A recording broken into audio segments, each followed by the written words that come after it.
All right, so I've selected some of what I consider to be, I mean, it's hard to judge in this paper, but to be harder exam questions, the hardest I could find in the recent past papers. It's from a range of styles, and the judgment is basically on how many marks they're worth in total as a question, and also, like, to me, the kind of unique and kind of strange quality. If they look a bit different, I select them as well.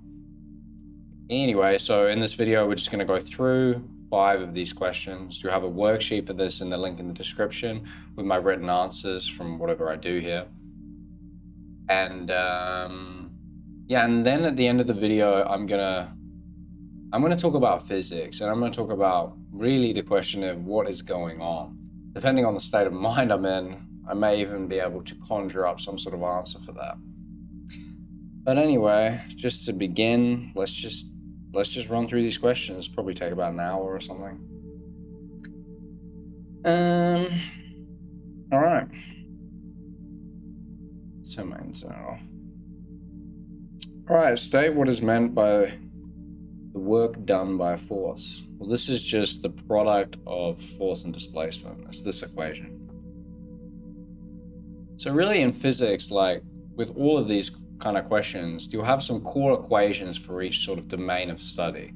And those core equations need to A, be known, and B, be understood. And from that, you can basically answer everything. But obviously I go through that in my exam hack series. So what is this work done? It's just the product. The product of force and displacement, but the displacement in the direction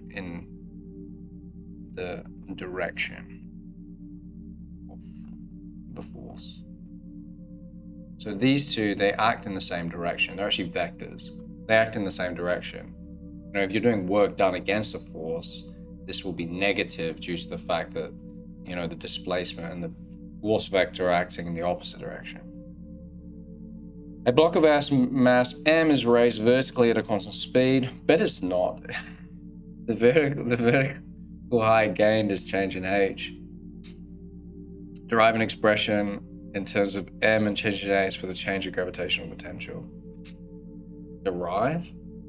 I mean, you should just already know this. The change in EP equals mg change in h. But I guess, like, from that, maybe that's why they get it from work. I mean, the work done here is the force times the displacement. In this case, the force is the weight of this block, which is W, which is going to be mg, and the displacement here is this change in h. So that's where it comes from. It's the work done by gravity, basically. What else does it want? So you give them that. State any meaning of the symbols used.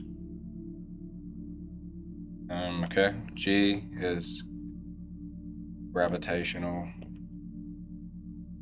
acceleration due to gravity or whatever. What else they want? Well, the mass change. No, we don't have to say that. State any meaning of the symbols you used. Change in EP. Is that what it wants? Work. This is the work done, like I explained just before. The work done by lifting. Work done by lifting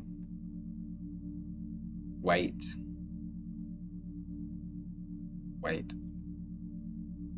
G. An electric motor has an input of 900 watts and takes 1 minute to lift the load of weight 240 newtons at a constant speed through a vertical height of 150 meters. Resistive forces are negligible. Show that the work done by the motor in 1 minute is 36,000 joules. Well, work done equals force times this displacement. In this case, to lift the load of weight 240 newtons at a constant speed, so the force is 240 newtons, and it's lifted it vertically 150 meters. So this is just 240 times 150. That should give you 36,000, which it does. Joules, or the work done here is 36, because the K just means killer, so it's 1,000 kilojoules. Determine useful power output of the motor. Determine the useful power output of the motor. Well, power equals energy over time. In this case, will be the work done. So it'll be the work done over time. So it'll just be 36,000. So the useful power, so this is how much work is being input into that motor to move it at this constant speed, and it's for a minute. The input power is 900 watts, but that's not necessarily all being used, right? Some of it will be dissipated by different means. So for this thing, it'll just be the useful power, the output power is just going to be 36,000 over a minute, which is just 60 seconds. You have to keep it in those base units, joules, seconds, stuff like this. Divided by 60, it's just 600 watts. 600 watts. What? Use your answer in CIE to determine the efficiency of the motor. The efficiency, let's call it E, or efficient. Let's be fancy, let's call it like something like this. The efficiency will just equal, it's going to be the, the power out, so how much we actually get out versus how much divided by how much we actually put in. So we put in 900 watts, we get out 600, so that's going to tell us how efficient this motor is. Again, with this rounding, you get 0.66 forever. With this rounding, you keep it in the significant figures they give you. So in this case, it's 2, so this will be 0.67. Some of the power is wasted. Some of the power is wasted in the motor. Wasted in the motor is dissipated by the resistance of its coil. This dissipated power is this. The coil is made of a wire of length 23 meters. The wire has a cross-sectional area of this and a resistivity of this. Calculate the current in the wire. We got those two equations. One of them is the resistivity equation. Resistivity, this being this is resistance, but this being resistivity L divided by A. This equation. And you also know that, I guess, power, it wants the current in the coil, so power equals, P equals IV, but they don't give you voltage, so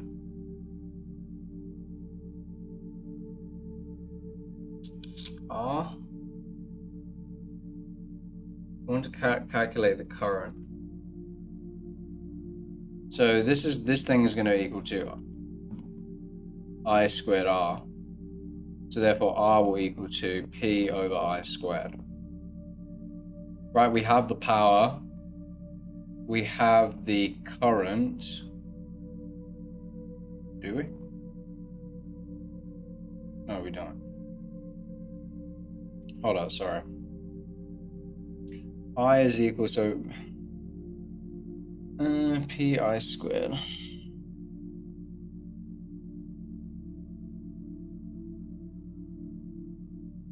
The current, so I squared R. So I guess you just substitute in R here. Okay, you have this, so you can just say the power. I'm just looking at what they've given us. I should probably write it all out. So what they've given us is, wants the current, I'm sorry. So it wants the current. So the current is squared is P over R. Rearranging this. So then square root this. We have R. So I is going to equal to the square root of P divided by R in terms of the resistivity is this. PL over A. Right? Resistivity, this is resistivity. Sorry, I'm feeling a bit tired today. Right, and so, like, look, with this kind of question, like, all I'm doing is I'm trying to figure out an equation for I in which I have all these things that they give me. Right, they give me the power, they give me the resistivity, they give me the length, they give me the length, and they give me the cross-sectional area. So I found an equation for that, and then I found another equation, and I just substitute them into each other. It's probably why it's worth 3 marks. So I guess if you make this look even prettier, you take the A up, so it'd be PA over mu L. So therefore I equals to, you just chuck all this crap in. So your resistivity is 1.7 times 10 to the negative 8. Your cross-sectional area is 2.6 times 10 to the negative 8 meters squared. You should be always checking they're in SI base units. You've got, oh no, that's power, not resistivity. The power is 280. The area is this, and the resistivity is 1.7 times 10 to the negative 8, and the length is 23 meters. Alright, so you plug all this stuff in. Times 280 divided by 1.7 e negative 8 times 23 square root. So you get this gives you 4.3149 so it'd be 4.3 rounded. Alright, and that's it. I mean, yeah. Alright, let's keep going. Next question. So I've made sure to like include a bunch of like different variations, so not just like one style. There's a bunch of different styles here. The variation of stress with strain for a metal P is given by this. Point E is the elastic limit of the metal. Use figure 3.1 to determine the modulus, Young's modulus P. Well, the Young's modulus is usually called E, is just stress over strain. So in this case, it's just going to be a gradient of this graph. So you can pick like some point that's pretty easy. So I don't know, like this point you can pick. Right, so where here the strain is, so the strain is like how much it's being stretched. So in this case, like what is this in percentage? So it is a percentage. So it'd just be 0.01%. And the stress is 2.4. So 24, so this is 24 times 10 to the 7. So you're just picking a point. All right, so therefore E equals to E7 divided by 0.01. This is what? 2.4 times 10 to the 10? 1, 2, 3, 4 times 10 to the 9? 2.24 E7 divided by 0.01. 2.4 times 10 to the 10. 2.4 times 10 to the 10. Okay. On figure 3.1, draw the cross section, draw X, show the limit of proportionality, label this point Q. Well, it's already the point we picked, right? It's just the point, the limit of proportionality is where it stops being like a straight line. Here it becomes curved. So this point is just at the point, yeah. After this point, it starts to become curved, so this is Q. All right. Okay. State the conditions necessary for an object to be in equilibrium. There's a few things. The resultant force, the resultant force of that object on that object in any direction is 0. And also the resultant moment about any point is also 0. And remember, moment is just this thing. It's like the distance from the pivot point, and F, that perpendicular force. Resultant moment about any point is 0. A wire is used to hold. Okay, so we got this thing. The wire is connected to the midpoint. So this is at the midpoint of this this thing. The shelf is attached to hinge. Okay. The weight of the cup is 33 newtons. So I'll start labeling stuff. This is the weight of your cup.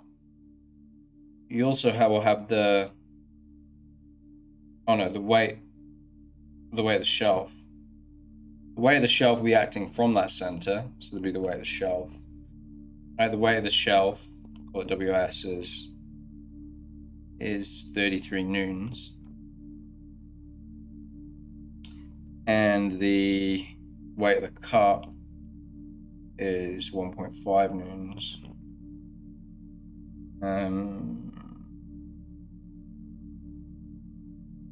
Center of gravity, horizontal. Weight of the cup, center of gravity, horizontal. Okay, whatever. Okay, by taking the moments about A, determine the tension in the wire. Well, the tension in the wire will be acting like this, right? And we'll have like this quantity T, Y, I guess we could call it, and TX of this tension vector. And so to find that, we really have to do the moments about A. So we do like the sum of the moments like anti-clockwise equals the sum of the moments clockwise. Right, and so what is that? I mean, the sum of your moments anti-clockwise is going to be this like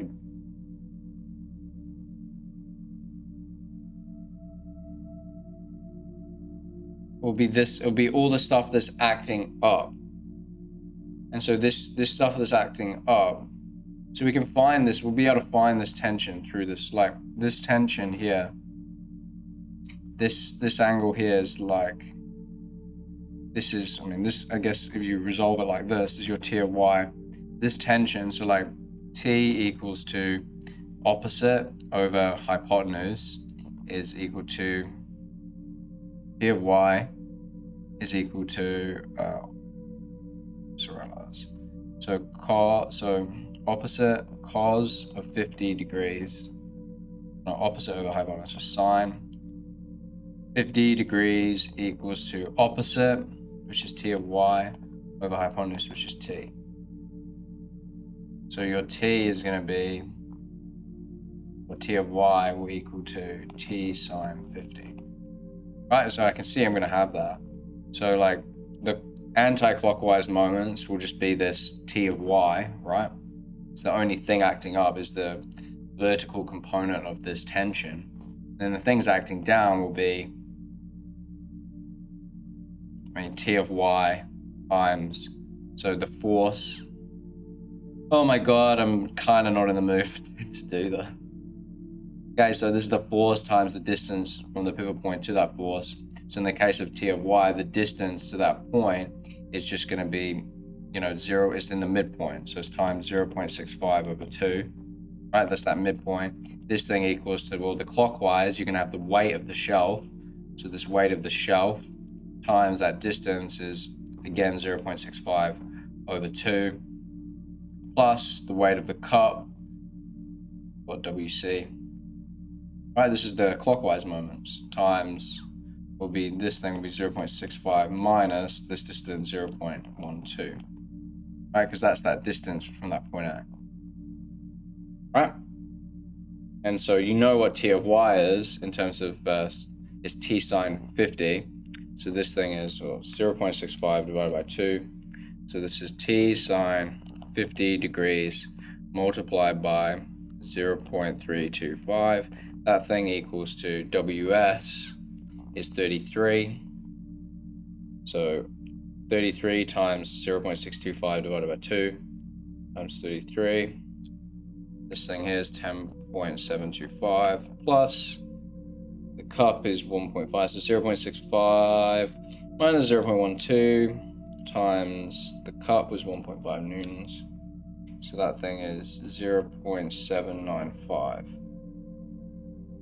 Okay, so rearranging this, so that plus 10.725, you get T equals to 11.52, adding these two things up, divided by sine 50, I guess I wrote it, 0.325 sine 50. Divided by 0.325 sine of 50 equals 46.27. So rounded would be what, 46 newtons? Determine the stress in the wire is this. Determine the radius of the wire. Well, stress is just force over area. So the stress is the force over area. So we know what the force is. The force is that tension. And then we can find the area. So the area will be force over this tension. And the area, remember, if we're looking for the radius of the wire, this thing, area, is going to be pi r squared. Pi r squared. So therefore we get R equals to F over pi tension square root. So we plug all that stuff in. So the force in this case is the square root. The force in this case is the tension, which is 46. You probably should keep it in its exact form. So this thing, 46, and then pi times this tension, 1.5 times 10 to the 7. Square root that. You should get your answer.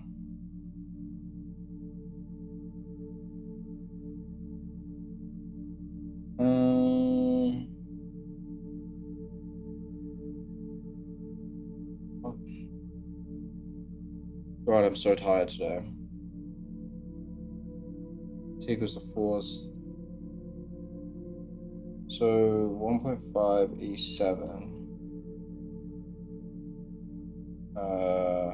times pi 46 divided by answer. Square root that. Get 9.88 times 10 to the negative 4. So I guess rounded would be 9.9 times 10 to the negative 4. 9.9 times 10 to the negative 4 meters. More items are added to the shelf, doubling the stress in the wire. The wire is made of the metal P from A. Use figure 3.1 to state and explain whether the wire will behave plastically or elastically. More items are added to the shelf, doubling the stress. So the stress is doubled. So the stress was this, so now the stress is 3 times 10 to the 7 pascals. Okay, so that doubled, right? Okay. The wire is made from the same P, so it's made from the same material. Use the figure 3.1, so this thing. Use figure 3.1 to state and explain whether the wire behaves plastically or elastically as the stress doubles. Well, 3 times 10, what is it, where is it? 3 times 10 to the 7. 3 times 10 to the 7 is like 1, 2, 3. It's like here, 3 times 10 to the 7, that's what that is. So that's, this point here is 3, and there, so it's around there, in its stretching or whatever. And around there hasn't reached this elastic limit. So it's, plastic limit. So the plastic limit is where it stops being like a straight line. So it starts to stretch, and you, like, in a way that is not like the stretching is not proportional to the force, basically. So you could say like this new stress of this new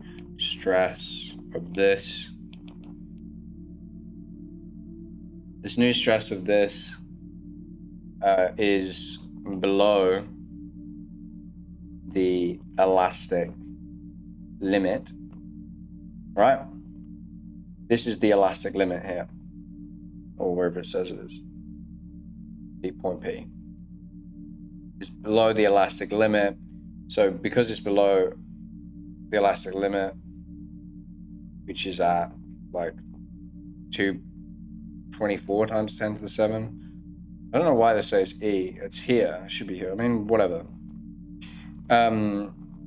So the wire behaves elastically. So the wire behaves elastically. Right, it hasn't reached its elastic limit, so it's going to behave elastically. As soon as it reaches past that limit, then it's going to behave plastically, is what they call it. All right, let's keep going. A stationary wave is formed on the string XY, and that has a length of this, right? Figure 5.1 string at 1 instance. Okay, that's the speed. On figure 5.1, draw across X for a node and 1 over for an antinode. Well, the node is the point that doesn't move, so this is the node. An antinode is just these points, like here, that move the fastest.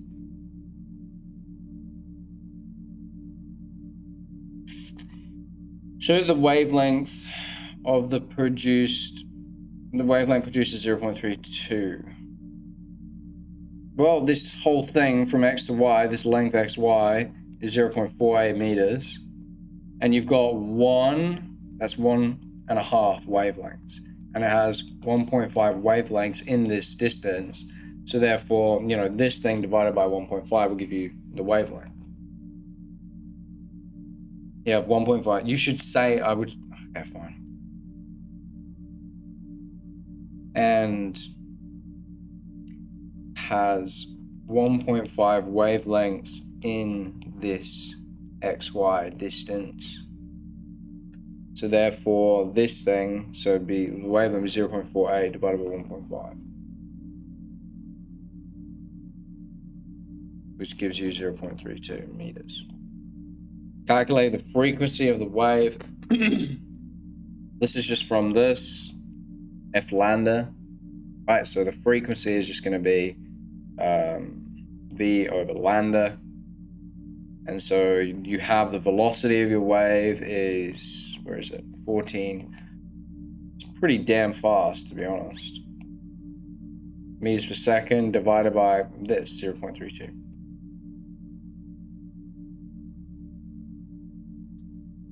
I mean, these don't seem that difficult to me. I mean, this is like as hard as I can basically find it. I guess, again, you round to two significant figures, so it'd be 400.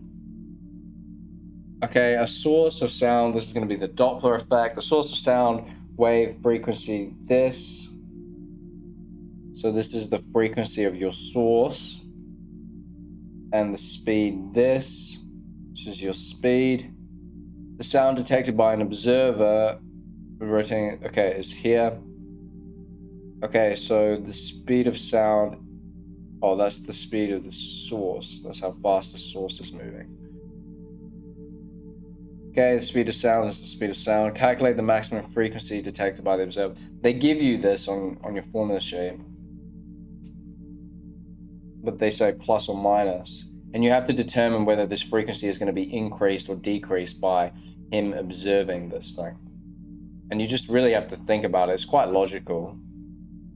Like, if it's moving towards him, so calculate the maximum frequency. So at the maximum frequency, it'll be at the point where it's moving towards him. So it'll be at this bottom point, the fastest, right? Because the component here, at this point, the component of this source, the vertical component acting towards him is 0, right? and this here will be the least, right? Because it's acting away from him. Because when this, it's like as this wave is moving towards him, the wave is getting kind of compressed and the frequency is increasing.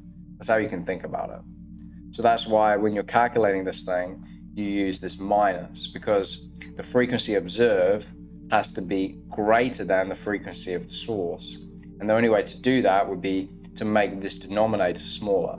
If when it's moving away, you use plus, because this thing has to be smaller than this thing. Has to be smaller, right? But in this case, it has to be bigger because the frequency is increasing, right? Because it's moving towards you. It's like that when you hear like a car, it goes like fast, like it's moving towards you really fast. So the frequency increases. So with that in mind, the frequency observed is just going to be the source frequency. It's times V, by the way. The source frequency, which is what, 780, times V, which is the velocity of sound, so in air, 320, divided by 320 minus the velocity of this source, which is 39. Right, you can clearly see like this number is greater than if you plussed, right? Right, because this denominator is smaller. Like when you plus them, this whole number overall is going to be bigger. I mean, it's going to be smaller. But you can clearly see that this thing is greater than, 780 times 320 divided by 360 plus 339. Right, that's what you decide upon, the minus or the plus. In this case, it's minus because we want this thing to be bigger. Because it is bigger. Okay, so that equals to 780 times 320. 780 times 320 divided by 360 minus 39. This gives you 780 times 320 divided by, that's not 360, it's 320. 320 minus, I'm sorry if this is a bit sloppy today. I'm not really in the mood, but I promised myself I'd do this today. So round it'd be 890 hertz. At time t, the observer detects the sound emitted by the source when it is in position shown at figure 5.2. So here, right? So it detects the sound emitted by the source. Okay, sketch the variation of T of F of the sound detected by the observer for one complete rotation of the platform. So at that point, T0 is this point here. And at that point, because again, like I explained before, it's not vertically in this direction. It's not moving vertically or horizontally, away or towards him. So he's receiving the exact frequency of the source. So here's the exact frequency of the source.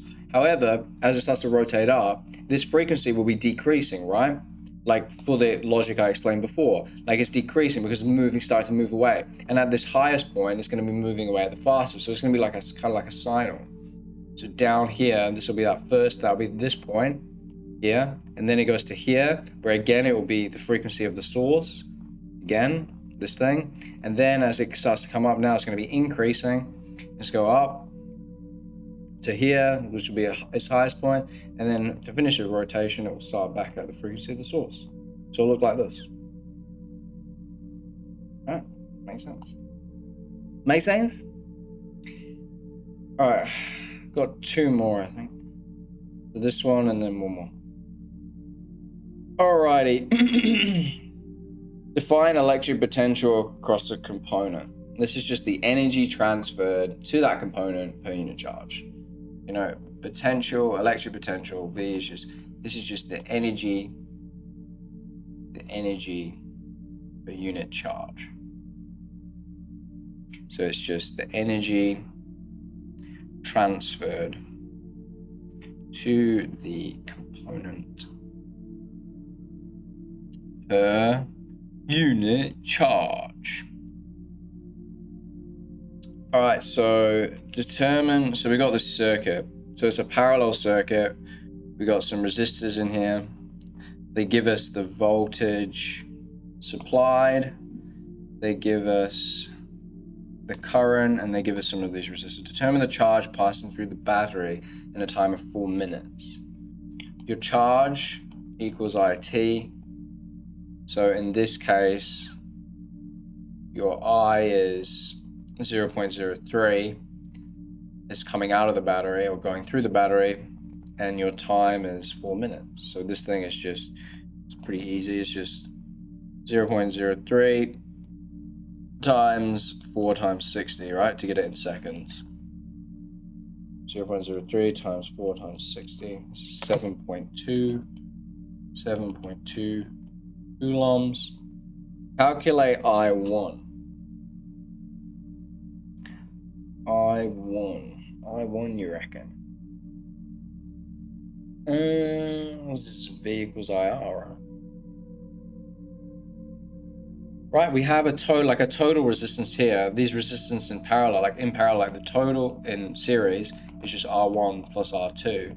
So this total resistance here, we could call this our total, R of this bottom one, this bottom path, is just going to be 430 plus 240. This is from your Kirchhoff's law. 430 plus 240. So 670. So 670 ohms. So, as V equals IR, I1 is going to equal to voltage. And remember, voltage, you have the same amount of voltage going down here as here. That's because, it's the energy per unit charge. That's not changing. I mean, it's being used up in the resistance, but the energy per unit charge here is the same as here. They're both the same going down both of those things, both of those channels, over the total resistance, RT. So this is going to be 8 divided by 670.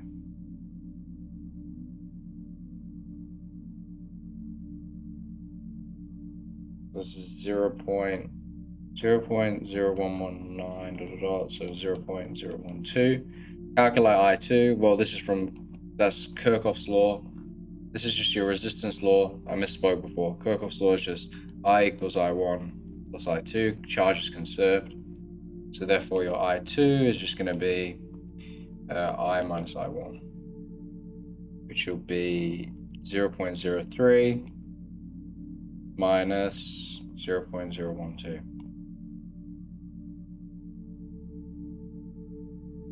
This gives you what? 0.081. No, 18. Okay. Calculate R, determine R.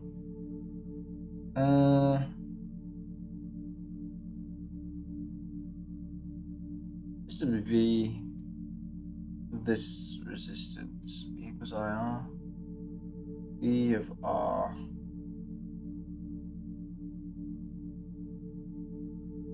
There's a few ways you could do this. Right, so you have 8 volt, for example, you have 8 volts coming down here and 8 volts coming down here. Right, so then a certain amount of those volts are going to be used up in this resistor. And then we'll have a certain amount left off here. We call it, I don't know, VR. Right, so, how much of it is used in this resistor? First of all, we know the current and we know the resistance. So this VR, what should I call it? Let's call this V1. This V, the voltage used up. We have 8 volts coming down this channel, and we have some of it used up, V1 used up in this first resistor. So what is that? So this V1 will just be, V equals IR. So we have I2, which is 0.018, times our R is 210. 0.018 times 210. All right, so that's 3.78. So 3.78 volts are used up in there. That means that the voltage going through, because it's all going to be used up at the end, it's going to be 0 volts. That's the whole thing. So that means it'll be 8 minus V1. So our VR, so the voltage in this resistance that we want to find is 8 minus 3.78. So 8 minus that, so it's 4.22. Okay, so now we have the voltage. So then, because V equals IR, this R that we want is going to be V over I. We have that. This is our V of R. And the current is the same as just I2. The current passing through both of these things is the same. You can't use up current. So you just do 4.22 divided by 0.018. Divided by 0.018 gives you 4.444. I guess rounded again to two significant figures would be 230. And again, you probably, I'm being a bit lazy right now because I don't really, whatever. But you probably should use the exact values of these things to get the exact result. Determine, the variable resistor in B is fitted with a scale so that the resistance can be accurately determined. A resistor of the resistance 240 is now replaced with new resistor X of unknown resistance. A galvanometer X is connected as shown in figure 6.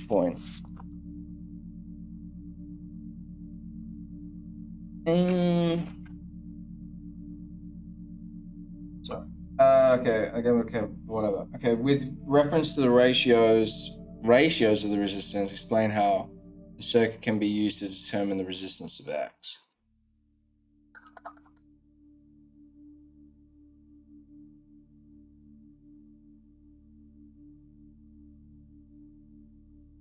Okay, we're interested in the ratios. So let's call this R1, R2, R3, and R4. Okay, so we have 8 volts going down both of them. So 8 volts going down both of them. So we can name these points like, I know what this is. I've seen this before. It's like, what it really is like when this thing reads 0, it's an actual law. I've forgotten what the law calls, but when the ammeter reads 0, that means the ratio of these two resistance on the top branch equals the ratio of these two. And so therefore you could find X. But I could go ahead and prove why that is if you'd like. Like if we call this A, if we call this point A, B, C, and D, like these points, so the voltage, so a few things, like this I here, and call this like the I1 across. Should I prove this? Like I1 at the top, I1 going through this top branch, and I2 going through this bottom branch, right? So this splitting, like up here, like before, I2 and I1, whatever, I1 and I2, doesn't matter. Okay, so, for this first point, the voltage at, AD, I'll call this point D. The voltage at AD will equal to the voltage of AB, right? AD equals the voltage of AB, because it's using up the same amount. Why is this? I haven't actually proved this before. Why is it actually like that? Voltage AD, the voltage AB. I1 R1.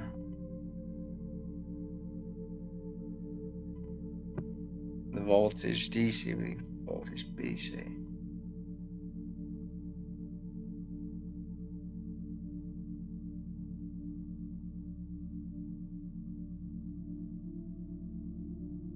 Is that actually true?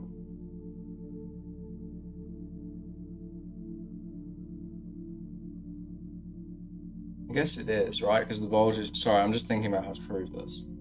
It's actually quite interesting to me to figure out how to prove this too. Like, I know that this is the answer. I know it, for sure.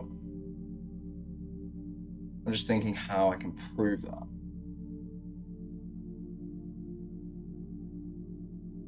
Voltage at AD. Okay, so there's zero current going through here. So the voltage at A, that means that the voltage at A across AD will equal to the voltage, like the voltage across AD, this point and this point. Oh my God, this is messy. Like these are your points, A, D, C, and B. Voltage across AD will equal to the voltage across AB. Right, there's no current going between, like the current is the same on both of these, like your I1 will equal your I2, like if this is the current going through here, the current going through here, like they're going to be the same because there's no current passing through here. Like, so this is varied to the point where the voltage used up is the same because it's going to be the same. It's going to be zero at the end. So then the voltage between DC equals the voltage between BC. Like it's the same amount of voltage. And then I guess if you just divide these things by each other, you can say voltage DC divided by the voltage AD.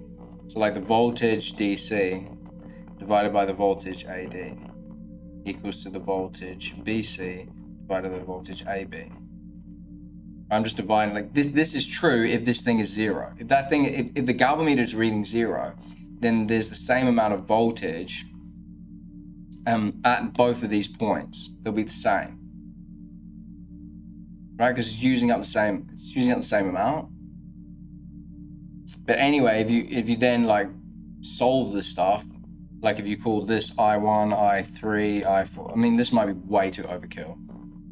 Like the current moving through here, the current moving through here, the current moving through here, the current moving through here. So V equals IR. So for the DC part will be I2 R2 divided by the AD part will be I1 R1, and this will equal to the BC part will be I4 R4, which is the X that we want to know. So that's that X, that current X, divided by VAB.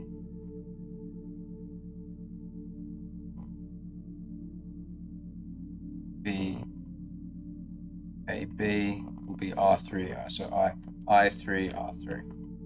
Right, the current moving through here is the same as the current moving through here, same with this and this. So these will cancel, and you'll get that, what I had before. Right. Sorry, I probably shouldn't have proved that. Anyway, honestly, I was just trying to prove that to myself. Anyway, so the point being is, through that logic that was way overkill, it's a law, it's some sort of law. I remember that.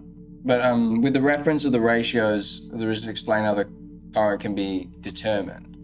Well, when they're like, so you say when this galvanometer reads 0 amps, then the ratio of resistances in top branch, this top branch equals the ratio of resistance in bottom.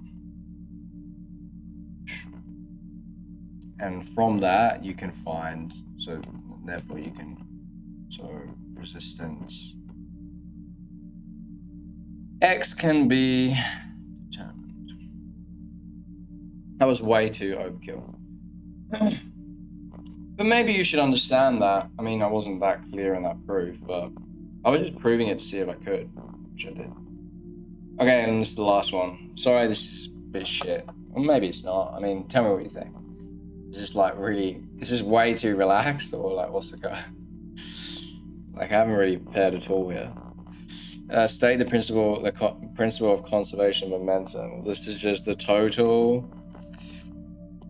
momentum before collision equals total momentum.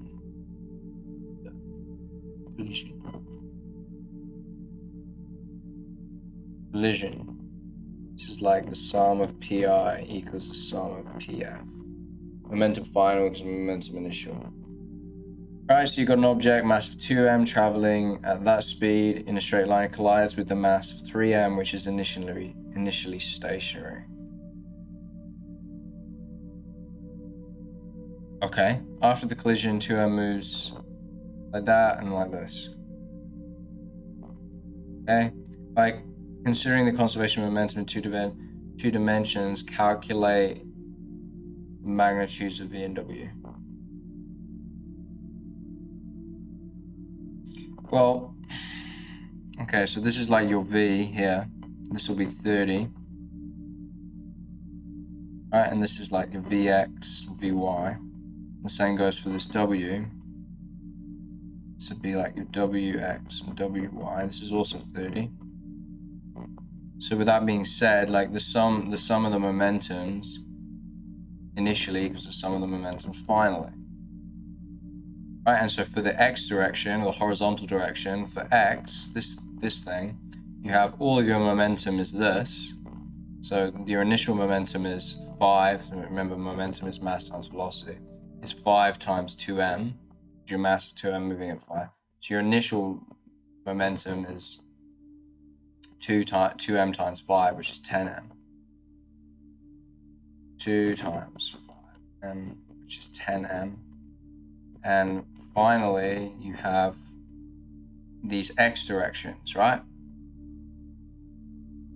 So the x direction, so, you know, v, this is your v, this is your w. So sine is opposite adjacent, so this would be cos. So cos of 30 degrees equals to adjacent, which is vx over v. So your vx equals v cos of 30 degrees, and by the same logic, your wx will equal w cos of 30 degrees.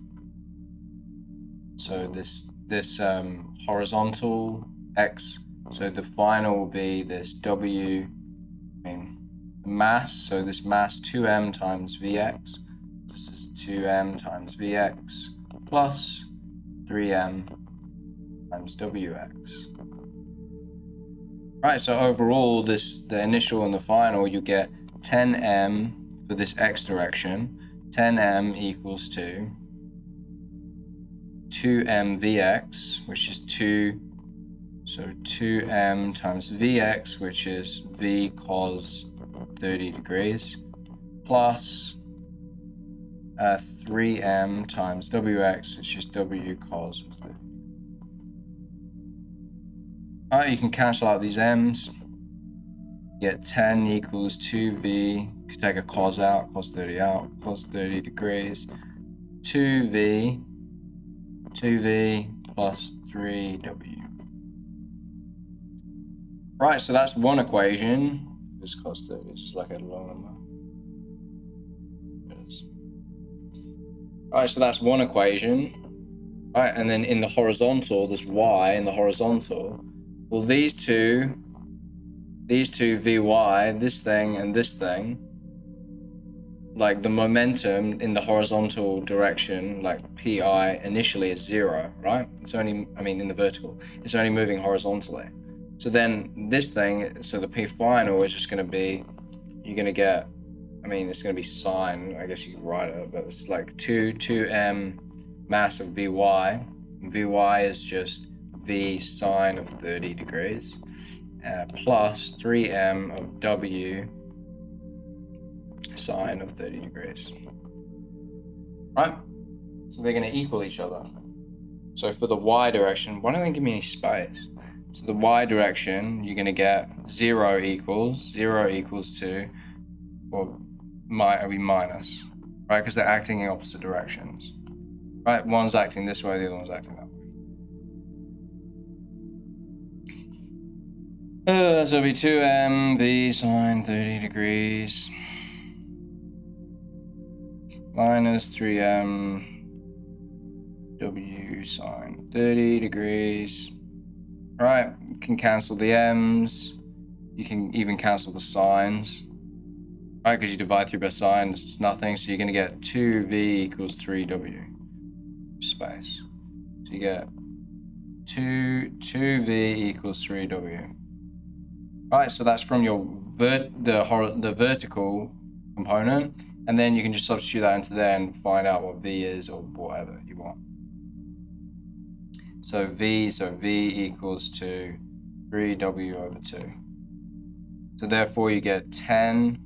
My God, I have no freaking space. 10 equals to, subbing this into here, cos 30 degrees times 2 times 3w. Oh my God, I can't be fucking ass with this right now. 3w over 2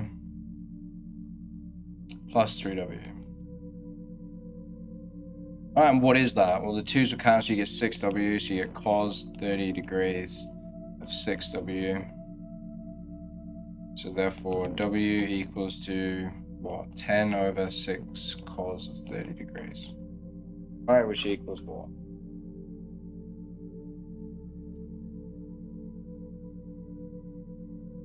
It's equals to what? 1.924, so rounded would be 1.9.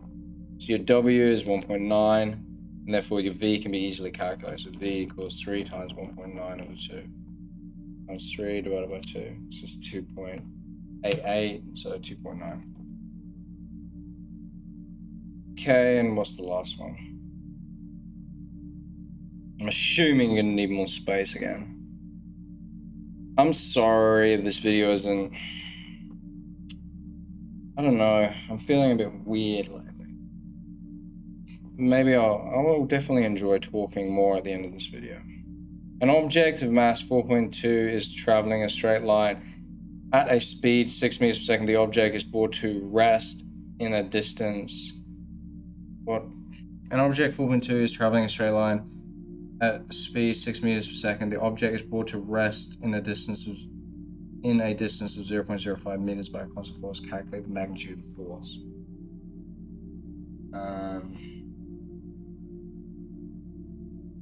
Okay, so if it's brought to rest by this force, that means there's all this kinetic energy is like the work done by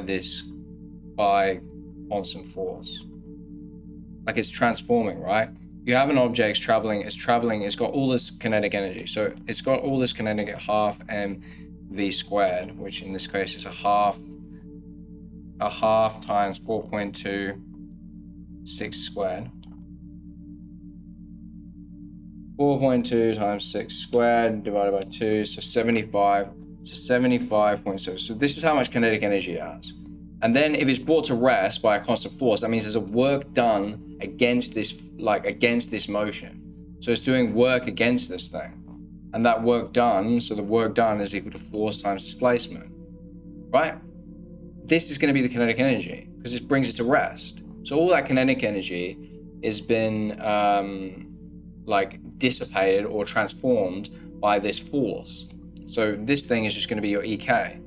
And so therefore your force will just equal to this work, be the work over S, which in this case is just EK. So it'd be 75.6 divided by 0.05. So your force is 1,512 newtons, rounded be 1,500. All right, I'm sorry about this. I'm just not really in the mood today. But anyway, I mean, hopefully that was useful. I mean, I'm just going through it. I'm pretty relaxed about it. I mean, again, I probably should prepare more. But I mean,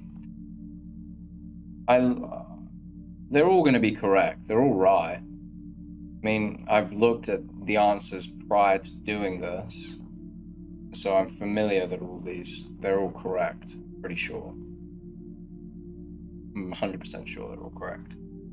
But I already wrote the worksheet. Like, okay, so and now I'm gonna talk I'm just gonna break, like at the end, I'm just gonna talk a bit about what really fascinates me and what really what's interesting. I mean, this stuff does get very boring as well, like for me. But anyway, like let's do that now. All right, let's talk. Let's talk for real. What is physics actually? What is it doing? What is it? What is it doing? And really, to me, I mean, this is my perspective of physics as a whole. And it's a massive, it's a huge thing. It's done. All of modern life can basically be described and causally explained by physics. I mean, the things that physics has produced. But really, I mean, physics really is asking the question, what is going on? That's basically, I mean, for me, that's what it's asking. That's my perspective on it. I mean, it's been taken to the craziest places to just explore that question. And I want you to just notice, let's do this for a second. I want you to just remove everything that you think you know about anything.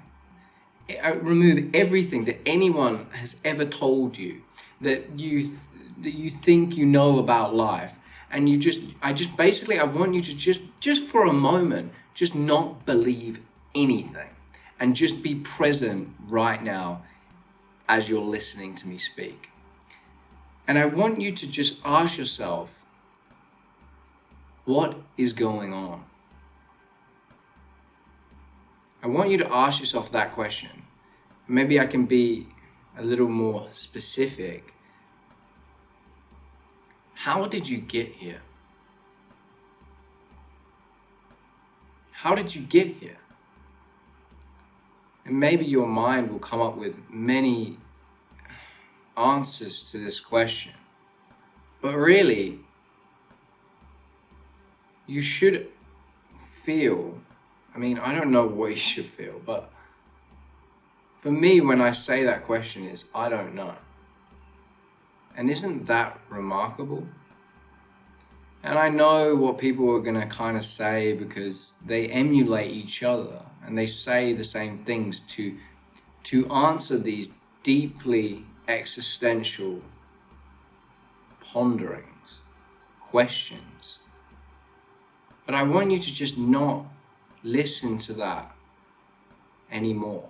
Just stop for a moment and just realize right now that you actually have no idea how you got here, how you came to exist.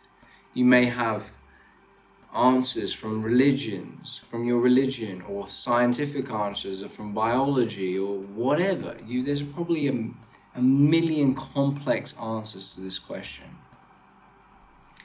But if you sit here and just notice that you don't know how you got here, this profound sense of mystery should, I hope, start to overflow your experience. It's such a miraculous thing to even exist. And physics, in my view, is the attempt of understanding what is happening. It doesn't even take it as far back as how did I come to be. It should, and funny enough, I spend a lot of time working on potential ways that it could, but that's definitely for another day. But isn't it just remarkable that you're even here? That you even exist? Isn't that fucking remarkable? And we get caught up in so much shit. I've got to do this. I'm afraid of this. I want more of this. I love this. I hate that. Don't do this. Do that. Believe this. Don't believe that. There's just so much noise. I believe drowning out the simple question is, you don't know how you got here. And isn't that amazing? It may even be that all of our ongoings for humanity are based on the fact that we cannot tolerate that we don't know. And it's funny because that not knowing has significantly deepened for me. And there's like a place of not knowing which is real. And it's almost like not knowing is kind of like more real than knowing, which is pretty weird. And actually to be in a state of not knowing anything, especially the deepest question you can ask yourself, is really the realest thing you can do. It's the most profound existence you can have, to deepen that not knowing and to live in that place, in that wonder. Maybe I'll just end it there. I mean, I'm not particularly trying to get you to know anything. I'm just basically attempting to allow you to become aware that you don't know how you got here, how you came to exist. And deeper than that is you don't know anything about your existence, about what is happening. And your schooling system attempts to like give you a story for what that is. But it is just a story. And once those stories are stripped away, which is a very difficult thing to do because we're all, or have been, deeply brainwashed into believing things that we don't know. How much of what you really know is drawn from your actual experience? Very little, most likely. But yeah, I just want you to become aware of that. I mean, you don't know how you got here. You don't know where you're going. You don't know what this is. You don't know what you're looking at. You don't know what you're experiencing. And even scarier, you don't even know what you are. And yet, you seem to be still behaving pretty sane in that situation, considering, to me, that's the objective situation. And everyone seems to behave very sane about that. The fact that they don't know anything. They don't know anything. But anyway, I'm sorry if that video wasn't that great. I mean, I was struggling to do it, not because I couldn't, but probably because I didn't really want to. But I do it for you, and that's fine. And hopefully it was helpful, me going through those questions. I hope you're all well. If you need anything from me, just please ask. And I'll see you in the next one. Bye-bye.